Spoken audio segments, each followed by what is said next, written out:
દક્ષિણ ગુજરાતની સૌથી મોટી સુમુલ ડેરીની વાત કરીએ એટલે કે હવે સત્તાનો જંગ જામ્યો છે। સુમુલ ડેરીની 9 બેઠકો પર મતદાન શરૂ। સુમુલની 16 પૈકી 7 બેઠકો બિનહરીફ થઈ છે।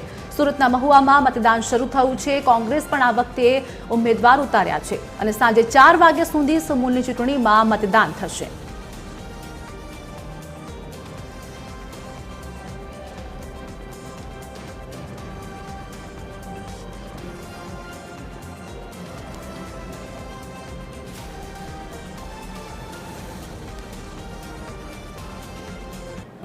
आज मुद्दे हमारे साथ संवाददाता मुकेश और दिव्येश बने जोड़े गया है।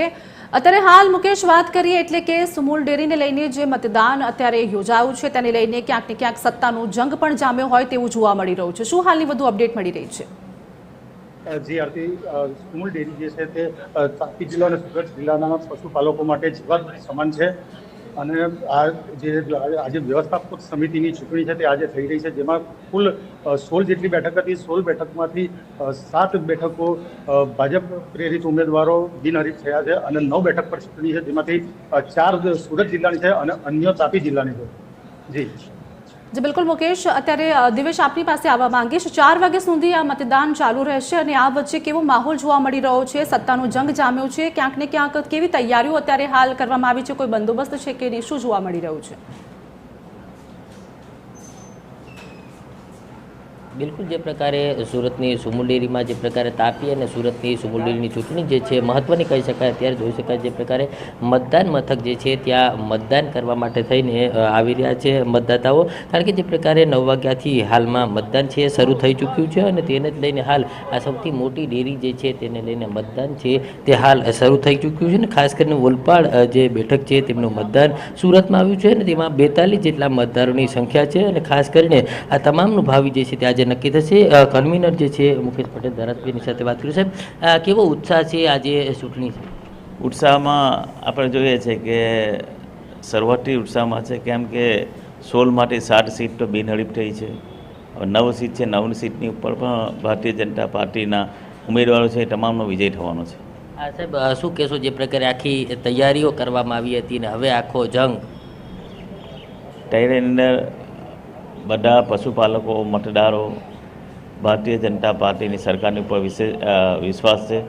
સાથે સાથે પશુપાલકો માટે અમારા સુરત જિલ્લા પંચાયત તરફથી કોઈ પણ સુરત જિલ્લાની અંદર, તાપી જિલ્લાની અંદર ગાયો ખરીદે, ભેંસો ખરીદે, એક વ્યક્તિ દીઠ બે ગાય અથવા 2 ભેંસ એની ઉપર 30,000 સુધીની સબસિડી પણ આપવામાં આવે છે અને વગર વ્યાજની લોન પણ આપવાની પ્રાવધાન અમારા સરકારશ્રી તરફથી કરવામાં આવ્યું છે। પશુપાલકોને જ્યાં ફાયદો થાય તમામ પ્રકારની મહેનત અને જે તમામ પ્રકારની સેવાઓ આ ગુજરાત સરકાર કરી રહી છે।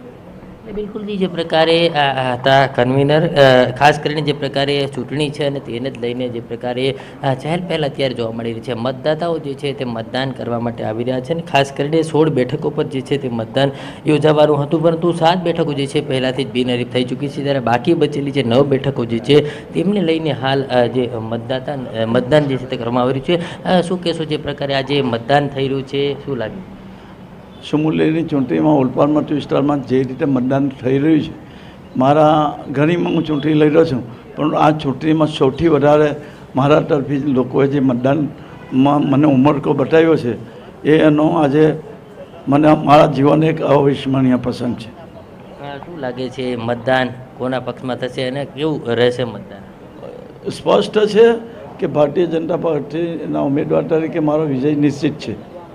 બિલકુલ, જે પ્રકારે ઉમેદવારે પોતાના વિજયનો વિશ્વાસ જે છે તે વ્યક્ત કર્યો છે ને અત્યારે જે પ્રકારે જોઈ શકાય છે આ સુમૂલ ડેરી જે છે ત્યાં Surat Tapi district cooperative milk production જે છે તેના બેન્ક્વેટ હોલમાં આ મતદાન બૂથ બનાવવામાં આવ્યું છે ને અંદર જે છે તે મતદાતાઓ છે તે મતદાન કરવા માટે જઈ રહ્યા છે ને ખાસ કરીને જે પ્રકારે મતદાતાઓ છે તે હવે આવી ચૂક્યા છે અને તમામ મતદાતાઓ જે છે તે ધીરે ધીરે મતદાન જે છે તેની શરૂઆત કરી છે અને મતદાન કરીને હવે જે પ્રકારે તમામ જે લોકો આવી રહ્યા છે, ખાસ કરીને તમામ જે અત્યારની વાત કરવામાં આવે તો સુરતની જે સુમૂલ ડેરી જે છે તે સુમૂલ ડેરીની અંદર આ પ્રકારે હાલ જે ચૂંટણી યોજાવા જઈ રહી છે તેને જ લઈને હાલમાં મતદાતાઓ જે છે તેમાં ઉત્સાહ છે તે સ્પષ્ટ જોવા મળી રહ્યો છે। આભાર દિવેશ આપનો। મુકેશ આપનો પણ આભાર અમારી સાથે જોડાયા માહિતી આપવા બદલ।